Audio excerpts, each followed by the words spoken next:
ಓಂ ಸಾಯಿರಾಮ್, ಓಂ ಸಾಯಿನಾಥಾಯ ನಮಃ. ಎಲ್ಲರಿಗೂ ನಮಸ್ಕಾರ.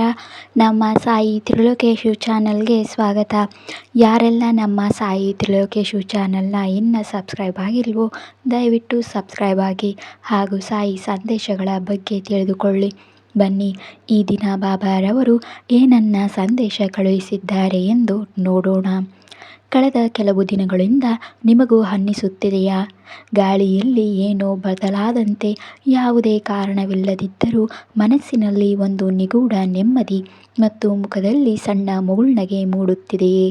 ಹಾಗಿದ್ದರೆ ನೆನಪಿಡಿ, ಇದು ನಿಮ್ಮ ಭ್ರಮೆಯಲ್ಲ. ಸಾಯಿ ಬಾಬಾರವರೇ ನಿಮ್ಮ ಜೀವನದ ಅತ್ಯಂತ ಸುವರ್ಣ ದಿನಗಳನ್ನು ಹತ್ತಿರ ತರುತ್ತಿದ್ದಾರೆ ಎಂದರ್ಥ. ಹೌದು, ಬಾಬಾ ಇಂದು ನಿಮ್ಮೊಂದಿಗಿನ ಈ ವಿಶೇಷ ಭಾವನೆಯ ಬಗ್ಗೆ ಮಾತನಾಡಲು ನನ್ನನ್ನು ಪ್ರೇರೇಪಿಸಿದ್ದಾರೆ.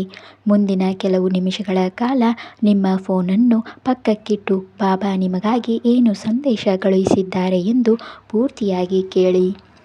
ಕಳೆದ ಕೆಲವು ದಿನಗಳಿಂದ ನಿಮ್ಮ ಗಾಳಿಯಲ್ಲಿ ಏನೋ ಬದಲಾದಂತೆ ಅನ್ನಿಸುತ್ತಿದೆಯೇ? ಕೆಲವೊಮ್ಮೆ ಯಾವುದೇ ಕಾರಣವಿಲ್ಲದೆ ಮನಸ್ಸಿನಲ್ಲಿ ಇದ್ದಕ್ಕಿದ್ದಂತೆ ಒಂದು ವಿಚಿತ್ರವಾದ ಮುಗುಳ್ನಗೆ ಮೂಡುತ್ತದೆ. ಅಥವಾ ಕೆಲವೊಮ್ಮೆ ಎಲ್ಲರೂ ತುಂಬ ಶಾಂತವಾಗಿರುವಂತೆ ಭಾಸವಾಗುತ್ತದೆ. ಬಾಬಾ ಇಂದು ನನಗೆ ಇದೇ ವಿಶೇಷ ಅನುಭವದ ಬಗ್ಗೆ ನಿಮ್ಮೊಂದಿಗೆ ಮಾತನಾಡಲು ಪ್ರೇರೇಪಿಸಿದ್ದಾರೆ. ನಂಬಿ, ನೀವು ಅನುಭವಿಸುತ್ತಿರುವುದು ಇದು ನಿಮ್ಮ ಭ್ರಮೆಯಲ್ಲ. ಮುಂದಿನ ಕೆಲವು ದಿನಗಳ ನಿಮ್ಮ ಜೀವನದ ಆ ಸುವರ್ಣ ದಿನಗಳಾಗಬಹುದು. ಇದಕ್ಕಾಗಿ ನೀವು ವರ್ಷಗಳಿಂದ ಕಾಯುತ್ತಿದ್ದೀರಾ.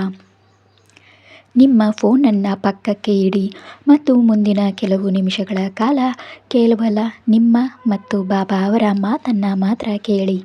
ನಾನು ಯಾವಾಗಲೂ ಎಲ್ಲವೂ ಸರಿಯಾಗುತ್ತದೆ ಎಂದು ಹೇಳುತ್ತೇವೆ, ಆದರೆ ಎಲ್ಲವೂ ಸರಿಯಾಗುವ ಪ್ರಕ್ರಿಯೆಯು ಒಂದು ಸಣ್ಣ ಆಲೋಚನೆಯಿಂದ ಪ್ರಾರಂಭವಾಗುತ್ತದೆ ಎಂಬುದನ್ನು ನೀವು ಎಂದಾದರೂ ಗಮನಿಸಿದ್ದೀರಾ? ಮುಂದಿನ ದಿನಗಳಲ್ಲಿ ನಿಮ್ಮ ಆಲೋಚನೆಯಲ್ಲಿ ನೀವು ಬಹಳ ದಿನಗಳಿಂದ ಬಳಲುತ್ತಿದ್ದ ಆ ಬದಲಾವಣೆ ಬರಲಿದೆ. ನೀವು ಇದುವರೆಗೆ ಏನಾಗುತ್ತದೋ, ಹೇಗೆ ಆಗುತ್ತದೋ ಎಂಬ ಯಾವ ಗೊಂದಲದಲ್ಲಿ ಸಿಲುಕಿದ್ದೀರೋ, ಬಾಬಾ ಆ ಗೊಂದಲದ ದ್ವಾರವನ್ನು ಸ್ವತಃ ಬಿಡಿಸುತ್ತಿದ್ದಾರೆ. ಈಗ ನೀವು ಹೋರಾಡುವ ಅಗತ್ಯವಿಲ್ಲ, ಕೇವಲ ಹರಿಯುವ ಅಗತ್ಯವಿದೆ. ನದಿಯು ತನ್ನ ಹಾದಿಯನ್ನು ತಾನೇ ಕಂಡುಕೊಳ್ಳುವಂತೆ ನಿಮ್ಮ ಸಂತೋಷಗಳು ಈಗ ನಿಮ್ಮ ಹತ್ತಿರ ಬರುತ್ತಿವೆ. ನಿಜ ಹೇಳಬೇಕೆಂದರೆ, ನಮ್ಮಲ್ಲಿ ಹೆಚ್ಚಿನವರು ನಮ್ಮ ಹಳೆಯ ಕಹಿ ನೆನಪುಗಳನ್ನು ಒಡವೆಯಂತೆ ಧರಿಸಿ ತಿರುಗುತ್ತೇವೆ. ಯಾರೋ ಕೆಟ್ಟದ್ದನ್ನು ಹೇಳಿದರು, ಯಾರೋ ದ್ರೋಹ ಮಾಡಿದರು, ಅಥವಾ ನಡೆಯಬಾರದ್ದು ಏನೋ ನಡೆದು ಹೋಯಿತು ಎಂದು ಕೊರಗುತ್ತೇವೆ. ಆದರೆ ಬಾಬಾ ಹೇಳುತ್ತಾರೆ, ಮುಂದಿನ ಕೆಲವು ದಿನಗಳಲ್ಲಿ ಈ ಹಳೆಯ ಕಹಿ ನೆನಪುಗಳು ಮಸುಕುತ್ತವೆ. ನೀವು ಕಾಣುತ್ತೀರಾ ಅದನ್ನು ಕೂಡ. ನೀವು ಯಾರನ್ನಾದರೂ ಕ್ಷಮಿಸಿಬಿಡುತ್ತೀರಿ ಮತ್ತು ನಿಮಗೆ ಆದ್ದರಿಂದ ಯಾವುದೇ ವ್ಯತ್ಯಾಸವಾಗುವುದಿಲ್ಲ, ನಿಂತು ಹೋಗುತ್ತದೆ. ಮತ್ತು ನಂಬಿ, ಯಾವ ದಿನ ನಿಮಗೆ ಬೇರೆಯವರ ಮಾತುಗಳಿಂದ ವ್ಯತ್ಯಾಸವಾಗುವುದು ನಿಲ್ಲುತ್ತದೆಯೋ ಅದೇ ದಿನದಿಂದ ನಿಮ್ಮ ಹೊಸ ಅಧ್ಯಾಯ ಪ್ರಾರಂಭವಾಗುತ್ತದೆ. ಇದು ಸಾಮಾನ್ಯ ದಿನಗಳಲ್ಲ, ಇವು ನಿಮ್ಮ ಆಂತರಿಕ ಶುದ್ಧೀಕರಣದ ದಿನಗಳು. ಮುಂದಿನ ಕೆಲವು ದಿನಗಳಲ್ಲಿ ನಿಮಗೊಂದು ಸಣ್ಣ ಘಟನೆ ನಡೆಯಬಹುದು. ಅದನ್ನು ನೀವು ಕಾಕತಾಳೀಯ ಎಂದು ಕರೆಯಬಹುದು. ಯಾರೋ ಅಪರಿಚಿತರು ನಿಮ್ಮೊಂದಿಗೆ ನೇರವಾಗಿ ನಿಮ್ಮ ಹೃದಯ ಮುಟ್ಟುವಂತಹ ಮಾತನ್ನು ಹೇಳಬಹುದು. ಅಥವಾ ನೀವು ಕೈ ಬಿಟ್ಟಿದ್ದ ಯಾವುದೋ ಕೆಲಸದಲ್ಲಿ ನಿಮಗೆ ಸಹಾಯ ಸಿಗಬಹುದು. ಇದೆಲ್ಲವೂ ಬಾಬಾ ಅವರ ಅದೃಷ್ಟ ಸಹಾಯ. ಅವರು ನಮಗೆ ನೇರವಾಗಿ ಬಾರದೆ ಬೇರೆ ಬೇರೆ ಮಾಧ್ಯಮಗಳ ಮೂಲಕ ಸಹಾಯವನ್ನು ಕಳುಹಿಸುತ್ತಾರೆ. ನೀವು ಕೇವಲ ನಿಮ್ಮ ಕಣ್ಣುಗಳನ್ನು ಭರವಸೆಯ ಬೆಳಕನ್ನು ಉಳಿಸಿಕೊಳ್ಳಿ. ನಾವು ಮಾಡುವ ದೊಡ್ಡ ದೊಡ್ಡ ತಪ್ಪು ಎಂದರೆ ನಾವು ಯಾವಾಗಲೂ ನಮ್ಮನ್ನು ಇತರರನ್ನ ಮುಂದೆ ಸಾಬೀತುಪಡಿಸಲು ಪ್ರಯತ್ನಿಸುತ್ತೇವೆ. ಆದರೆ ಮುಂದಿನ ಕೆಲವು ದಿನಗಳಲ್ಲಿ ಬಾಬಾ ನಿಮ್ಮನ್ನು ಎಂತಹ ಪರಿಸ್ಥಿತಿಗೆ ಕರೆದೊಯ್ಯಲಿದ್ದಾರೆ ಎಂದರೆ ಅಲ್ಲಿ ನಿಮಗೆ ನಿಮ್ಮನ್ನು ಸಾಬೀತುಪಡಿಸುವ ಅಗತ್ಯವೇ ಎನ್ನಿಸುವುದಿಲ್ಲ. ನೀವು ನಿಮ್ಮೊಂದಿಗೆ ಸಹಜವಾಗಿರಲು ಕಲಿಯುತ್ತೀರಾ ಮತ್ತು ನೀವು ಯಾವಾಗ ನಿಮ್ಮೊಂದಿಗೆ ನೆಮ್ಮದಿಯಿಂದ ಇರುತ್ತೀರೋ ಆಗ ಜಗತ್ತು ತಾನಾಗಿಯೇ ನಿಮ್ಮ ಹಿಂದೆ ಬರಲಾರಂಭಿಸುತ್ತದೆ. ಒಂದು ಮಾತು ನಿಜವಾಗಿ ಹೇಳಿ, ನೀವು ಯಾವುದೋ ಒಂದು ವಿಷಯಕ್ಕಾಗಿ ತುಂಬ ಶ್ರಮಪಟ್ಟು ಕೊನೆಗೆ ನಿರಾಶರಾಗಿ ಇನ್ನು ನನ್ನ ಕೈಯಿಂದ ಸಾಧ್ಯವಿಲ್ಲ ಎಂದು ಎಷ್ಟೋ ಬಾರಿ ಹೇಳಿದ್ದೀರಿ. ಮುಂದಿನ ಕೆಲವು ದಿನಗಳಲ್ಲಿ ನೀವು ಯಾವ ಜಾಗವನ್ನು ಗೋಡೆ ಎಂದುಕೊಂಡು ಸುಮ್ಮನೆ ಕುಳಿತಿದ್ದೋ ಅದೇ ಜಾಗದಲ್ಲಿ ಒಂದು ಹೊಸ ನೆಮ್ಮದಿಯ ಹಾದಿ ತೆರೆದುಕೊಳ್ಳುತ್ತದೆ. ಯಾವಾಗ ನಾನು ಮಾಡಬಲ್ಲೆ ಎಂಬ ಅಹಂಕಾರ ಮುರಿಯುತ್ತದೆಯೋ ಆಗ ಬಾಬಾ ಅವರ ಲೀಲೆ ಆರಂಭವಾಗುತ್ತದೆ. ಮುಂಬರುವ ದಿನಗಳಲ್ಲಿ ಆ ಪವಾಡಕ್ಕೆ ಸಿದ್ಧರಾಗಿರಿ. ಇತ್ತೀಚೆಗೆ ನೀವು ಮೊದಲಿನಂತೆ ಸಣ್ಣ ಪುಟ್ಟ ವಿಷಯಗಳಿಗೆ ಅಷ್ಟಾಗಿ ಕೋಪ ಮಾಡಿಕೊಳ್ಳುವುದಲ್ಲ. ಅದನ್ನು ನೀವು ಗಮನಿಸಿದ್ದೀರಾ? ಮುಂದಿನ ಕೆಲವು ದಿನಗಳಲ್ಲಿ ನಿಮ್ಮ ಸ್ವಭಾವ ಒಂದು ಅದ್ಭುತವಾದ ಸ್ಥಿರತೆ ಕಾಣಲಿದೆ. ಜನ ನಿಮ್ಮ ಮುಂದೆ ಕಿರುಚಾಡಬಹುದು, ಪರಿಸ್ಥಿತಿಗಳು ನಿಮ್ಮನ್ನು ಹೆದರಿಸಲು ಪ್ರಯತ್ನಿಸಬಹುದು, ಆದರೆ ನಿಮ್ಮ ಒಳಗಿನ ಶಾಂತಿ ಕಿಂಚಿತ್ತೂ ಅಲುಗಾಡುವುದಿಲ್ಲ. ಈ ಸ್ಥಿರತೆ ಬಾಬಾ ಅವರ ಅತ್ಯಂತ ದೊಡ್ಡ ಉಡುಗೊರೆಯಾಗಿದೆ. ಮುಂಬರುವ ದಿನಗಳಲ್ಲಿ ನಿಮ್ಮ ಜೀವನಕ್ಕೆ ಯಾರೋ ಹೊಸ ವ್ಯಕ್ತಿ ಎಂಟ್ರಿ ಕೊಡಬಹುದು, ಅಥವಾ ಹಳೆಯ ಪರಿಚಯರೊಂದಿಗೆ ನಡೆಯುವ ಮಾತುಕತೆ ನಿಮ್ಮ ಆಲೋಚನೆಯ ದಿಕ್ಕನ್ನೇ ಬದಲಾಯಿಸಬಹುದು. ಕೆಲವೊಮ್ಮೆ ನಿಮಗೆ ಹಣ ಅಗತ್ಯವಿದೆ ಎಂದು ಅನಿಸಿದಾಗ, ಆದರೆ ನಿಜವಾಗಿ ನಮಗೆ ಬೇಕಾಗಿರುವುದು ನಮ್ಮನ್ನು ಯಾವುದೇ ತೀರ್ಪು ನೀಡದೆ ಕೇಳಿಸಿಕೊಳ್ಳುವ ಒಂದು ವ್ಯಕ್ತಿ ಮಾತ್ರ.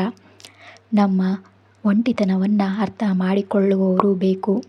ಮುಂದಿನ ಕೆಲವು ದಿನಗಳಲ್ಲಿ ಪರ್ಫೆಕ್ಟ್ ಟೈಮಿಂಗಾಗಿ ಕಾಯುವುದನ್ನು ಬಿಟ್ಟುಬಿಡಿ.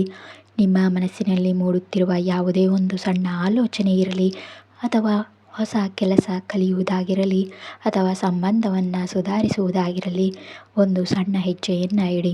ನೀವು ಮೊದಲ ಹೆಜ್ಜೆ ಇಟ್ಟರೆ ಉಳಿದ 9 ಹೆಜ್ಜೆಗಳನ್ನು ಬಾಬಾರವರೇ ನಿಮಗಾಗಿ ಸ್ವತಃ ಇಡುತ್ತಾರೆ. ಯಾವಾಗಲೂ ಮನಸ್ಸು ನಾಳೆಯ ಭಯದ ಕಡೆ ಓಡಲಾರಂಭಿಸಿದರೆ ಒಂದು ದೀರ್ಘ ಉಸಿರು ತೆಗೆದುಕೊಂಡು ಹೇಳಿ, ಇಂದಿನ ದಿನ ಬಾಬಾ ಅವರದ್ದು, ಅವರೇ ಇದನ್ನು ನಿಭಾಯಿಸುತ್ತಾರೆ. ನೀವು ಇಂದಿನ ದಿನವನ್ನು ಸರಿಯಾಗಿ ಬದುಕಿದಾಗ ಬಾಬಾ ನಿಮ್ಮ ನಾಳೆಯನ್ನು ತಾನಾಗಿಯೇ ಸುರಕ್ಷಿತಗೊಳಿಸುತ್ತಾರೆ. ಮುಂದಿನ ಕೆಲವು ದಿನಗಳಲ್ಲಿ ಮನೆಯಲ್ಲಿ ಇಟ್ಟಿರುವ ಯಾವುದೇ ಹಳೆಯ ವಸ್ತು ಅಥವಾ ನೀವು ಮರೆತು ಹೋಗಿದ್ದ ವಸ್ತು ಸಿಕ್ಕರೆ ಅದನ್ನು ನೋಡಿ ಒಂದು ಸಣ್ಣ ಮುಗುಳ್ನಗೆಯೊಂದಿಗೆ ಬಾಬಾರವರಿಗೆ ಧನ್ಯವಾದವನ್ನು ತಿಳಿಸಿ. ಈ ಸಣ್ಣ ಪ್ರಕ್ರಿಯೆ ನಿಮ್ಮ ಹಣೆಬರಹದಲ್ಲಿ ದೊಡ್ಡ ಧನಾತ್ಮಕ ಬದಲಾವಣೆಯನ್ನು ತರಬಲ್ಲದು. ಮುಂದಿನ ಕೆಲವು ದಿನಗಳಲ್ಲಿ ನಿಮ್ಮ ಅಂತಃಪ್ರಜ್ಞೆ ತುಂಬ ತೀಕ್ಷ್ಣವಾಗುವುದನ್ನು ನೀವು ಕಾಣುವಿರಿ. ಯಾವುದೇ ಕೆಲಸ ಮಾಡುವ ಮುನ್ನ ಮನಸ್ಸಿನಲ್ಲಿ ಸ್ವಲ್ಪ ಭಾರ ಎನಿಸಿದರೆ ಅಲ್ಲಿಗೆ ನಿಲ್ಲುವುದೇ ಒಳ್ಳೆಯದು ಎಂದು ಅರ್ಥ ಮಾಡಿಕೊಳ್ಳಿ. ಬಾಬಾ ಈಗ ನಿಮಗೆ ಯಾವುದೇ ಬಾಹ್ಯ ಸಂಕೇತಗಳ ಮೂಲಕ ಅಲ್ಲ, ಬದಲಿಗೆ ನೇರವಾಗಿ ನಿಮ್ಮ ಹೃದಯದ ಬಡಿತದ ಮೂಲಕ ಮಾರ್ಗದರ್ಶನ ನೀಡುತ್ತಿದ್ದಾರೆ. ನಿಮ್ಮ ಜೀವನದಲ್ಲಿ ಯಾರು ನಿಮ್ಮನ್ನು ಮುಂದೆ ಕೊಂಡೊಯ್ಯುತ್ತಿದ್ದಾರೆ ಮತ್ತು ಯಾರು ನಿಮ್ಮ ಶಕ್ತಿಯನ್ನು ಕುಂದಿಸುತ್ತಿದ್ದಾರೆ ಎಂಬ ಸ್ಪಷ್ಟತೆ ಮುಂದಿನ ದಿನಗಳಲ್ಲಿ ನಿಮಗೆ ಸಿಗಲಿದೆ. ನೀವು ಯಾರಿಂದಲಾದರೂ ದೂರವಾಗುತ್ತಿದ್ದೀರಿ ಎಂದು ಅನಿಸಿದರೆ ಬೇಸರ ಮಾಡಿಕೊಳ್ಳಬೇಡಿ. ನಿಮ್ಮ ಪ್ರಗತಿಗೆ ಹೊಂದಿಕೆಯಾಗದ ಜನರಿಂದ ಬಾಬಾ ನಿಮ್ಮನ್ನು ದೂರ ಮಾಡುತ್ತಿದ್ದಾರೆ ಎಂಬ ಸಂಕೇತವಿದು. ಮುಂದಿನ ಕೆಲವು ದಿನಗಳಲ್ಲಿ ನಿಮಗೆ ನಿಜವಾಗಿಯೂ ಏನೋ ಒಳ್ಳೆಯದು ನಡೆಯುತ್ತಿದೆ ಎಂದು ಅನಿಸಿದಾಗ ಅದನ್ನು ಎಲ್ಲರೊಂದಿಗೆ ಹಂಚಿಕೊಳ್ಳಬೇಡಿ. ನಿಮ್ಮ ಸಂತೋಷಕ್ಕೆ ದೃಷ್ಟಿ ತಗಲದಂತೆ ಕಾಪಾಡಿಕೊಳ್ಳುವ ಅತ್ಯುತ್ತಮ ಮಾರ್ಗವೆಂದರೆ ಅದನ್ನು ಕೇವಲ ನಿಮ್ಮ ಮತ್ತು ಬಾಬಾ ಅವರ ನಡುವೆ ಇಡುವುದು. ಇಂದಿನಿಂದ ನೀವು ಒಂದು ರಹಸ್ಯ ಮಿಷನರಿಯಲ್ಲಿದ್ದೀರಿ. ಅಲ್ಲಿ ನೀವು ಮತ್ತು ಬಾಬಾ ಮಾತ್ರ ಜೊತೆಯಾಗಿ ಕೆಲಸ ಮಾಡುತ್ತಿದ್ದೀರಿ. ಈಗ ಹೋಗುವ ಮುನ್ನ ನಾನು ನಿಮ್ಮ ಬಳಿ ಒಂದು ಸಣ್ಣ ಪ್ರಶ್ನೆ ಕೇಳಲು ಬಯಸುತ್ತೇನೆ. ಬಾಬಾ ತಮ್ಮ ಸಂತೋಷದ ಹೂಗಳನ್ನು ಅರಳಿಸಲು ನಿಮ್ಮ ಹೃದಯದಲ್ಲಿ ಜಾಗವನ್ನು ಖಾಲಿ ಮಾಡಿಕೊಂಡಿದ್ದೀರಾ? ಕಮೆಂಟ್ ಬಾಕ್ಸಲ್ಲಿ ಇಂದು ನೀವು ಓಂ ಸಾಯಿರಾಮ್, ಸಾಯಿ ಎಲ್ಲವೂ ನಿಮ್ಮದೇ ಎಂದು ಬರೆದು ನಿಮ್ಮ ಸಮರ್ಪಣೆಯನ್ನು ದಾಖಲಿಸಿ.